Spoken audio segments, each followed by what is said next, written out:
The Washington Post. The Washington Post reporters and journalists and employees are on strike for a day, just a day.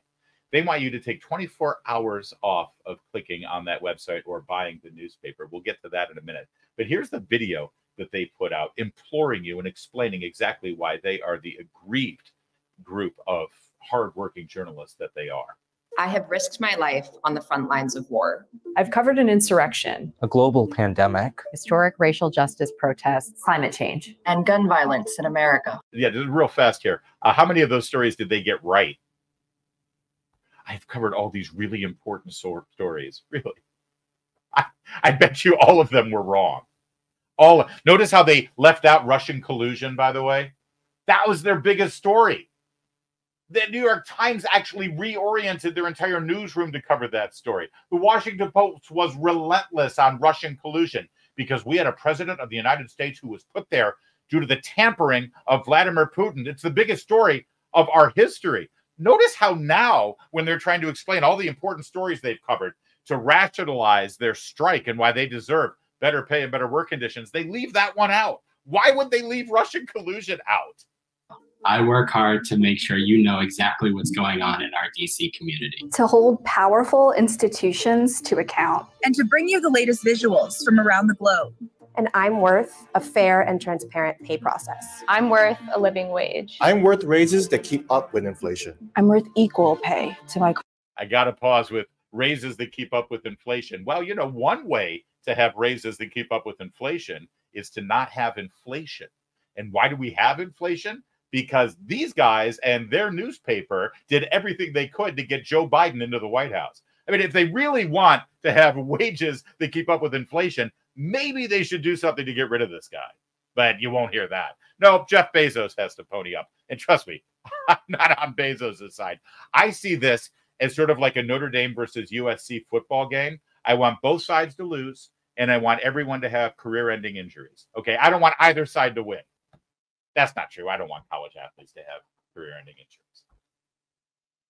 Or maybe USC and Ohio State. colleagues, regardless of my race or gender. I'm worth job protections that value my years of service.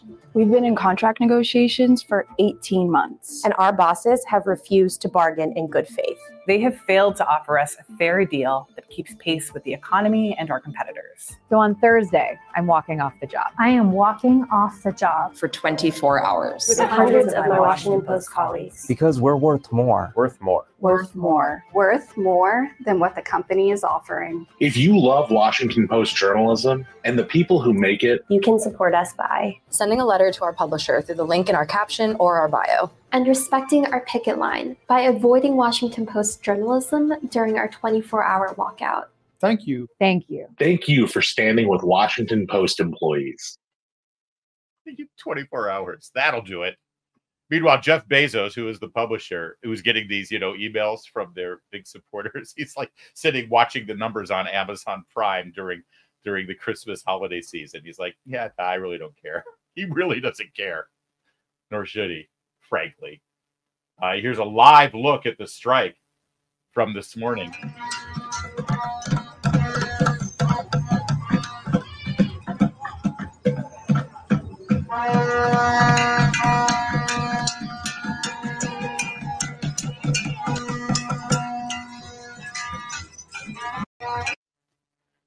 Worst parade ever. I'm sorry, my heart does not bleed for the journalists at the Washington Post and all the other employees there. Honestly, they should get another job. They should just get another job. You don't like it at the Washington Post, go work at another great newspaper, right? It's a free country. Byron York points out that the Washington Post employees have asked you to respect their picket line by avoiding Washington Post journalism during the 24-hour walkout. And our friend and colleague at Town Hall, Kurt Schlichter, has said that he is way ahead of them. I'm with Kurt. We've been avoiding Washington Post journalism for well more than just this 24-hour window. And I intend to continue to do so.